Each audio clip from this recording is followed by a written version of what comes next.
OWL website, which is easy enough to find if you Google it. So APA is for the American Psychological Association, and there are some rules that seem arbitrary, but it's important to have a clear and consistent way to communicate your citations with your readers.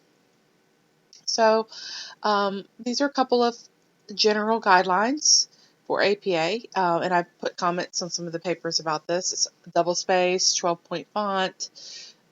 You have a running head generally.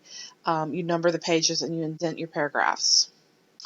I'm going to skip through this. This is an example running head at the top left-hand part of the screen, and that is an example title page.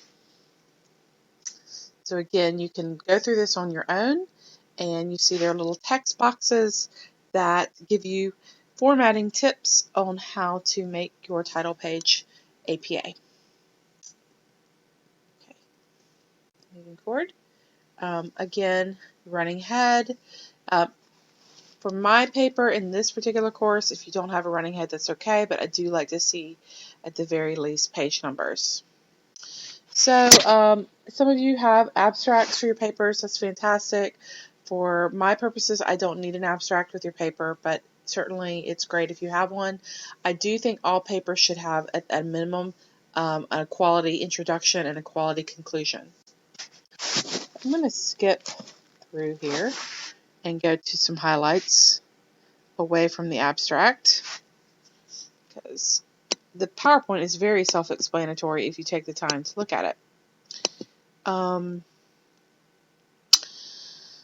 There are a couple things that come up in writing. One is this subject-verb agreement issue that I've seen mistake multiple times.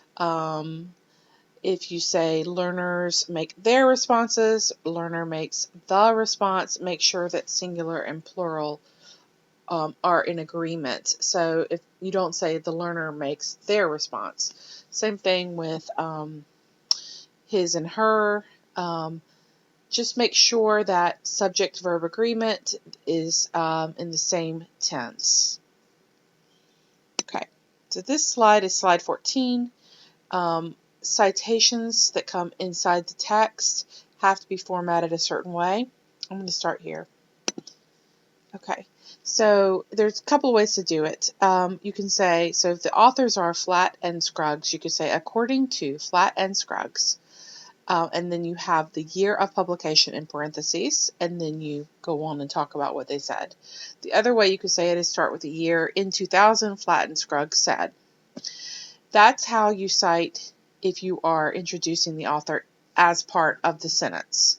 However, if you just want to say something like paraphrasing from, like, let's say from your text, you might say, research has shown this technique is very effective.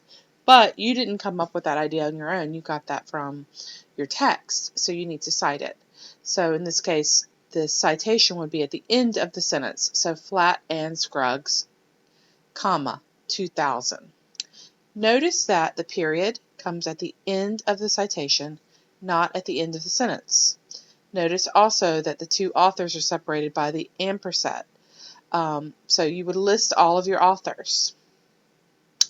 You have a comma between the author's last name and the year of publication. This is a very common citation format. Okay, so again, there are more examples of how to do these citations, but generally it's the author's last name, or if you have multiple authors, you list all of their last names, and then the year of publication. Okay, when using quotations, this is really important. Use quotations sparingly. I don't think it's always good practice to use them numerous times within one paragraph, much less within one paper. But quotations are word for word quotes that come from another source. And when you do that, you would cite by using the author's last name, year of publication, but then you would also add the page number. Notice in these bottom citations that the page is just P period and then the number, not PG period, okay? Just P period. So again, it's the same as with just doing the parenthetical citation where you're summarizing, only you add an additional step by adding the page number. So in this case, it's author's last name, comma, year of publication, comma, page number, period. And notice that the period comes at the end of the sentence. The quotation, in quotes, comes before the citation. So again, this is how you cite a quotation. Okay, so again, these are really helpful if you're looking through this PowerPoint just to see more examples. Okay. So again, parenthetical citations are when you are summarizing information from another source, but you're putting them in your own words. You must still cite anything that is summarized. So author's last name, comma, year of publication. Okay. So again, here's examples of one work with two authors, and then it goes on. Let me see if I can find some more examples. So anytime you borrow another person's words, thoughts, or ideas, you must cite that person. If you are referring to the same source more than one time in one paragraph, you only need to cite that source once per paragraph.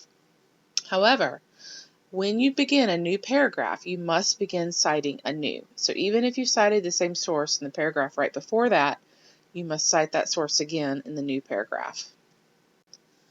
References. The reference section is called references, not work citations, works cited, not resources. I've seen a bunch of variations of this. It's called references. Anything that you cite in the paper must also be fully listed in the reference section.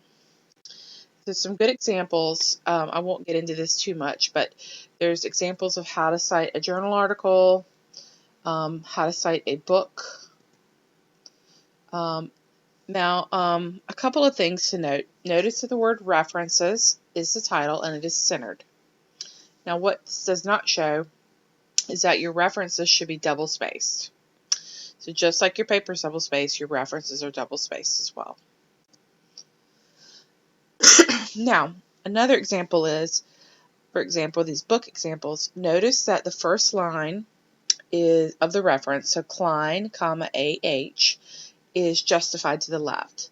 The second line of that reference is indented 5 spaces. So that's how you know each reference when you know you're starting a new reference. So the second and third lines are always indented. Let's see. What else? Okay. The last piece is that's not on here, but it's important to note. So I will try to pull it up online. I'm going to close out. Start. APA style government document. Let's see what we can find here.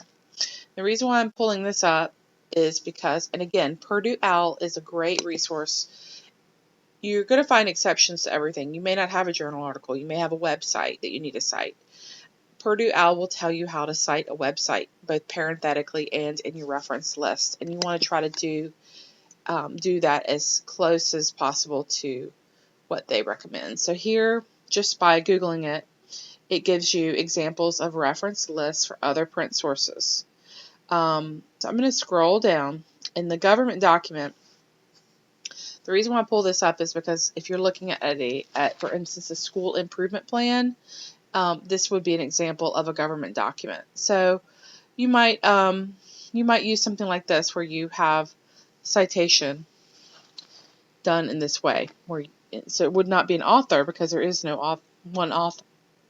One author. It's an organization, and then there's a title. So in your case, it would be School Improvement Plan for your school. Okay. And then the other thing that I think I've seen a lot of is APA citation website. So again, like if you're citing, you get the School Improvement Plan off a website, or let's say you get some data off of another website, demographic data about your school. So again, there's lots of ways to do it. Let me see. I again go to APA formatting style. I like Purdue OWL again. Let's see what this EDUC comes up with too. Again, sometimes the websites are not going to have an author, so you basically put as much information in as you can. If there is no author, you can just put the word author. But again, in this case, it's saying author's last name, year, month, date published, title of the website or the article, and then retrieved from, and then lists the full web address. And again, this, you may not have every single piece of this information. You may not know the year it was published. You try to always just give as much detail as possible. So again, if you want to do parenthetical citations, let's say APA parenthetical citation website, no author. So let's say you find a website, you find something that's helpful, there's no author, and it comes off a website. So let's see what we can come up with. Again, cite in text, the first few words are the reference list entry. So usually the title and the year. So the title might be School Improvement Plan, and then comma, the year that it was published or the year that it's in there. So again, that might be how you parenthetically cite that website. So again, if you look around the internet, you'll find lots of help with APA citations.